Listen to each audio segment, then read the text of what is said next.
Joining me now in another Closing Bell exclusive today, the man leading that effort. Matt Garman is AWS CEO.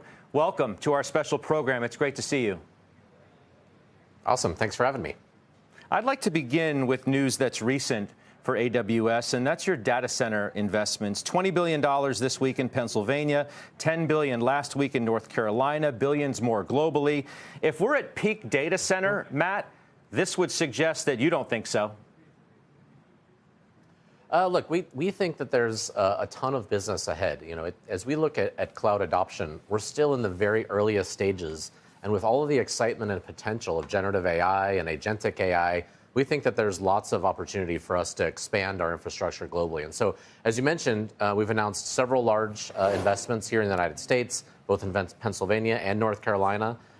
Very excited about those, as well as internationally. We announced just last month a large investment with Humane in Saudi Arabia to launch an AI zone there in the kingdom.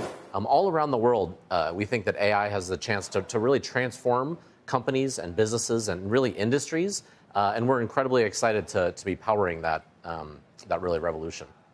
How do we know we're not overspending and overbuilding? Well, our view is that the potential out there is massive. And we think about this investment very carefully. We look and forecast out many years of what our customers are going to need and what that growth is going to look like. And so we do a lot of risk analysis and careful analysis of what we think we're going to need. And so we feel very good about the investments that we're making. We feel that those are going to be important. But that's part of what we do for customers. As we think about that, we plan many years in advance so that we ensure that when customers do need that capability, it's ready for them. And that's part of what we offer them in the cloud so that customers don't have to worry about that. They can trust AWS to scale for that need on their behalf.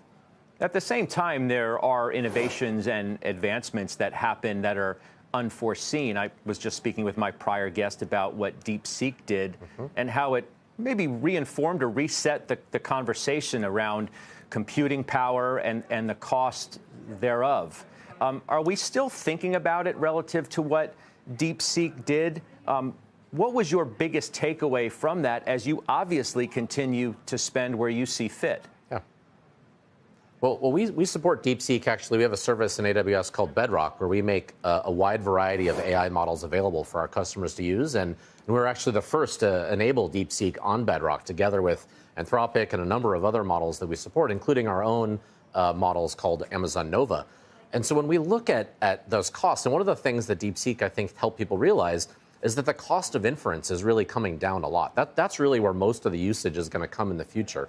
Not from training these models, where there'll be several providers that do those large training clusters, but it really is going to be in this usage where every single enterprise out there is going to be using inference. And they're going to be using these AI models to get more efficiency in their workplace. They're going to deliver new customer experiences. They're going to completely transform how they do work and uncover new innovations. And as you think about today, that cost is still high. Even with DeepSeek showing that they could lower that cost is still too high for many customers and many use cases. But as we see the cost of inference coming down over time, we actually think that the usage is going to go up multiple times more than that. So we expect over the next year or two, we'll actually see another 10x decrease in the cost of inference. But we expect multiple orders of magnitude growth in the amount of inference that's just done, which is why we're building all of this, investing in this infrastructure, so that we can help customers take advantage of those capabilities as they roll out.